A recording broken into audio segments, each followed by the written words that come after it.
নমস্কাৰ সকলোকে পুনৰবাৰ স্বাগতম জনাই আজিৰ ভিডিঅ'টো আৰম্ভ কৰিবলৈ লৈছোঁ।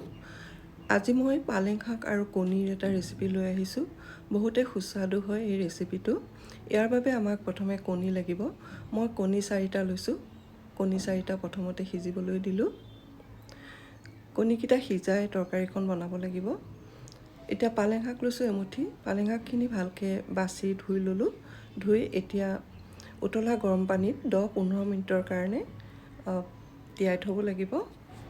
পালেং শাকখিনিৰ লগতে বিলাহী 3টাও তিয়াই থৈ দিছোঁ, বাকলি গুচাবলৈ সুবিধা হ'ব।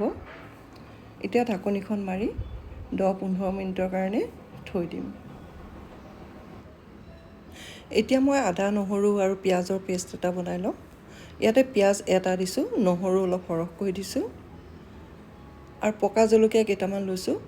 পকা জলকীয়া নাপালে শুকান জলকীয়াও দিব পাৰে। শুকান জলকীয়া দিলে 10 মিনিটমান সময়ৰ কাৰণে গৰম পানীত তিয়াই ল'ব লাগে।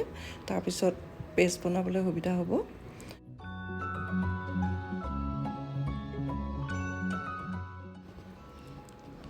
পেষ্টখিনি বনাই হৈ গৈছে। এতিয়া পেষ্টখিনি বাতি এটাত উলিয়াই থৈ দিম।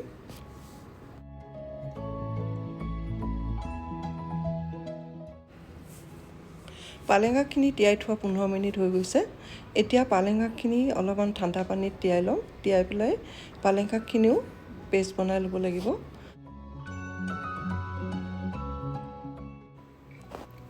পালেং শাককেইডাল অলপমান কাটি লৈছোঁ। কাটি ল'লে মিক্সিত গুড়ি কৰিবলৈ সুবিধা হ'ব। অলপমান পানী দি লৈছোঁ। পালেং শাকখিনি পেষ্ট বনাই ল'লোঁ। এতিয়া বিলাহীকেইটাও পেষ্ট বনাই ল'ম। প্ৰথমে বাকলিখিনি এৰুৱাই লৈছোঁ। বিলাহীখিনিও মিহিকৈ পেষ্ট বনাই ল'লোঁ। এতিয়া পিঁয়াজ দুটা মিহিকৈ কুটি লৈছোঁ। এতিয়া বাতি এটাত বেচন অলপ গুলি ল'ম। মই 2 চামুচ বেচন লৈ লৈছোঁ।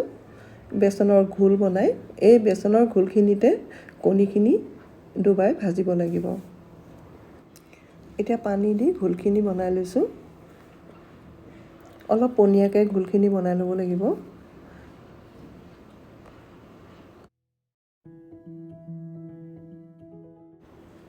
এতিয়া কণীকেইটা বইল কৰি হৈ গৈছে। কণীকেইটাৰ বাকলি গুচাই দুফালকৈ কাটি ল'ব লাগিব। কণীকেইটা দুফালকৈ কাটি বেচনত লেটিয়াই কণীকেইটা ভাজিব লাগিব। এতিয়া পেন এখন গৰম হ'বলৈ দিলোঁ আৰু ইয়াতে অলপ তেল দি লৈছোঁ। তেলখিনি গৰম হ'বলৈ দিলোঁ। এতিয়া কণীকেইটা বেচনত ডুবাই ভাজি ল'ব লাগিব।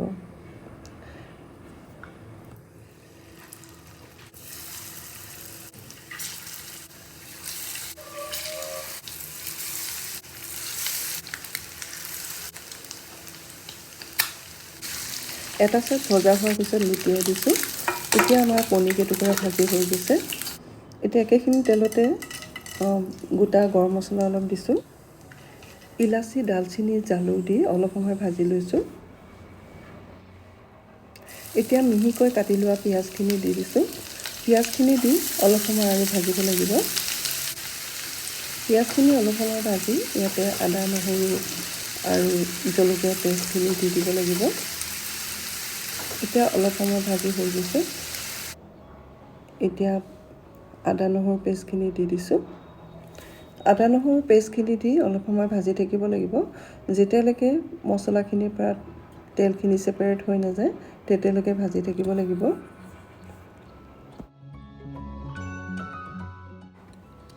অলপ লৰাই দিছোঁ। লৰাই ভালদৰে ভাজি ল'ব লাগিব মছলাখিনি।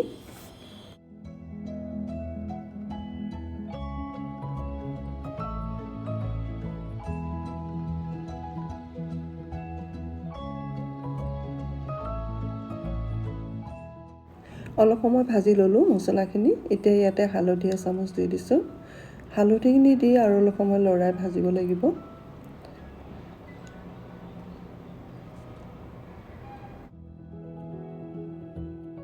এতিয়া ইয়াতে জিৰা, ধনিয়া গুড়ি অলপ দি দিছোঁ। জিৰা, ধনিয়া গুড়িখিনি দি আৰু অলপ সময় ভাজি ইয়াতে বিলাহীৰ পেষ্টখিনি দি দিলোঁ। বিলাহীৰ পেষ্টখিনি দি 5-6 মিনিটমান সময় ভাজিব লাগিব। এতিয়া এইখিনি ভালদৰে লৰাই দিলোঁ। লৰাই এতিয়া ঢাকনি এখন দি জুইটো কমাই থৈ দিম। মাজে মাজে লৰাই থাকিব লাগিব। জুই একেবাৰে কমাই দিছোঁ। জুই কমাই দি এইখিনি মছলাখিনি ভাজিব লাগিব। এই মছলাখিনিৰ পৰাও যেতিয়ালৈকে তেলখিনি ছেপাৰেট হৈ নাযায় বা ওলাই নাযায় তেতিয়ালৈকে আমি ঢাকনিখন গুচাই মাজে মাজে লৰাই থাকিব লাগিব।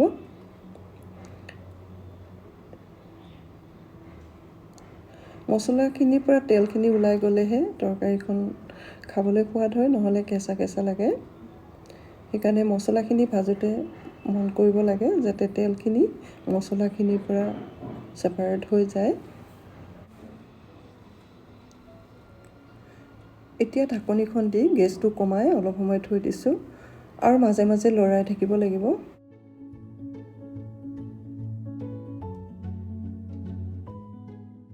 এতিয়া তেলখিনি ওলাই আহিছে। এতিয়া আমি ইয়াতে পালেং শাকৰ পেষ্টখিনি দি দিম। পালেং শাকৰ পেষ্টখিনি দি আৰু অলপ সময় লৰাই দিছোঁ।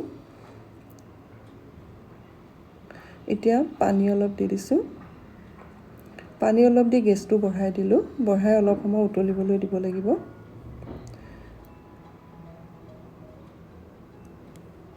এতিয়া ইয়াতে নিমখ দি দিম। নিজৰ জোখমতে নিমখখিনি দি দিব লাগিব। এতিয়া লৰাই দিছোঁ। লৰাই ইয়াতে কণী কেইটুকুৰা এতিয়া দি দিম। কণী কেইটুকুৰা দি আৰু অলপ সময় উতলাব লাগিব। বেছি সময় উতলাব নালাগে।